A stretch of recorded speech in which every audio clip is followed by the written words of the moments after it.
കാട്ടിലാണ്, പുലിക്കാടാണ്. ഇവിടെ എന്ത് വേണമെങ്കിലും ഉണ്ടാവും. നമ്മൾ ഈ കാട്ടിൽ സൂക്ഷിക്കണം ഗൈസ്. ഇവിടെ പിന്നെ വീണ അപ്പം മുള്ളു കൂട്ടും. ഇപ്പം ഞാൻ കുറച്ചൊക്കെ വീഴുന്നു.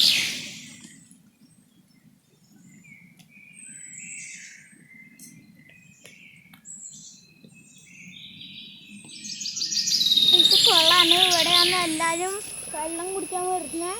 ഇതൊക്കെ ഇവിടെയാണ് ഇവിടുത്തെ സന്ധ്യ. ഇവിടെ മീനുണ്ടാവും. മീനെ പിടിക്കാനൊക്കെ വരുന്നുണ്ടാവും ആൾക്കാർ. ഇതൊക്കെ അറിയാം എനിക്ക്. പിന്നെ എപ്പോഴും ആൾക്കാർ കുറുക്കനൊക്കെ ഇവിടെ വെള്ളം കുടിക്കാൻ വരും.